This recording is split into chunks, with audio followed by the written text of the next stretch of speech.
Hello. So ಇವತ್ತು ನಾನು ಏನು ಮಾತಾಡೋಕ್ಕೆ ಇಷ್ಟಪಡ್ತೀನಿ ಅಂದರೆ, ಡೆಲಿವರಿ ಆದ ನಂತರ ನಿಮ್ಮ ಸ್ಕಿನ್ ಡಲ್ ಆಗಿದೆಯಾ ಅಥವಾ ಸ್ಕಿನ್ ಇಶ್ಯೂಸ್ ಏನಾದ್ರು ಇದ್ದರೆ ಇದಕ್ಕೇನು ಮಾಡ್ಬೋದು. ಸೊ ಫಸ್ಟ್ ಬಂದುಬಿಟ್ಟು ಹೈಡ್ರೇಷನ್. ಸೊ ಮಗು ಆದ ತಕ್ಷಣ ನಾವು ಬರೀ ಮಗು ಮೇಲೆ ಗಮನ ಇರೋ ಕಾರಣಕ್ಕೆ ನಾವು ವಾಟ್ರ್ ಕಮ್ಮಿ ಕುಡಿತೀವಿ.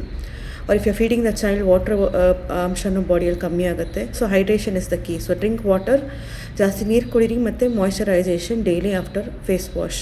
ಇನ್ನೊಂದು ಬಂದು ಸನ್ ಪ್ರೊಟೆಕ್ಷನ್. ನೀವು ಮನೇಲಿದ್ದರೂ ಕೂಡ ನೀವು ಒಳ್ಳೆ SPF ಇರೋ ಸನ್ಸ್ಕ್ರೀನ್ನ ಯೂಸ್ ಮಾಡಬೇಕಾಗತ್ತೆ, ಮನೇಲಿ ಇದ್ದರೂ ಕೂಡ. ನೆಕ್ಸ್ಟ್ ಪಾಯಿಂಟ್ ಬಂದುಬಿಟ್ಟು ಹಾರ್ಶ್ ಪ್ರಾಡಕ್ಟ್ಸ್ನ ಯೂಸ್ ಮಾಡಿಬಿಡಿ. ಕೆಮಿಕಲ್ ಸ್ಕ್ರಬ್, ಇಲ್ಲ ಸ್ಟ್ರಾಂಗ್ ಬ್ಲೀಚಿಂಗ್ ಏಜೆಂಟ್ಸ್, ಇಲ್ಲ ನೀವು ಆನ್ಲೈನಲ್ಲಿ ಏನೋ ನೋಡಿದ್ದೀರಾ, ಸೊ ರ್ಯಾಂಡಮ್ ಟ್ರಯಲ್ ಅದೆಲ್ಲ ನೀವು ಮಾಡೋಕ್ಕೆ ಹೋಗಬೇಡಿ. ನೆಕ್ಸ್ಟು ಏನಕ್ಕೆ ಸ್ಕಿನ್ ಡಲ್ ಆಗುತ್ತೆ ಅಂದರೆ, ಒಂದು ಹಾರ್ಮೋನಲ್ ಚೇಂಜಸ್. ಈಗ ಆ್ಯಕ್ನೆ ಆಗ್ಬೋದು, ಪಿಗ್ಮೆಂಟೇಷನ್ನು ಬಿಕಾಸ್ ಆಫ್ ಹಾರ್ಮೋನಲ್ ಇಶ್ಯೂಸ್, ಮತ್ತು ಹೇರ್ ಗ್ರೋತ್ ಎಲ್ಲ ಜಾಸ್ತಿ ಆಗೋದು ನಾರ್ಮಲ್ ಆಗಿಬಿಡುತ್ತೆ ಬಿಕಾಸ್ ಹಾರ್ಮೋನಲ್ ಇಂಬ್ಯಾಲೆನ್ಸ್ ಇರೋ ಕಾರಣಕ್ಕೆ. ಲಾಸ್ಟ್ ಏನಂದರೆ, ಸಿಂಪಲ್ ಹೋಮ್ ಫ್ರೆಂಡ್ಲಿ ರೋಟೀನ್ ನೀವು ಫಾಲೋ ಮಾಡಬೇಕು. ಒಂದು ಕ್ಲೆನ್ಸರ್ ಮತ್ತು ಇನ್ನೊಂದು ಮಾಯ್ಶ್ಚರೈಸರ್, ಆಮೇಲೆ ಸನ್ಸ್ಕ್ರೀನ್.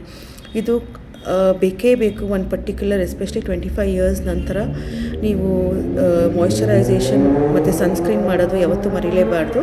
ಇಲ್ಲಾಂದರೆ ಬೇಗ ಫೇಸು ಏಜಿಂಗ್ ಆಗ್ದಂಗೆ ಕಾಣುತ್ತೆ. ಸೊ ನಿಮಗೆ ಏನಾದರೂ ಸಿಂಪಲ್ ಸ್ಕಿನ್ ಕೇರ್ ಏನಾದ್ರು ರೋಟೀನ್ ಎಲ್ಲ ಟ್ರೈ ಮಾಡ್ತಾಯಿದ್ದೀರಾ, ಏನು ಟ್ರೈ ಮಾಡ್ತಾಯಿದ್ದೀರಾ ಅಂತ ನೀವು ನನ್ನ ಕಮೆಂಟ್ ಸೆಕ್ಷನಲ್ಲಿ ತಿಳಿಸಿ.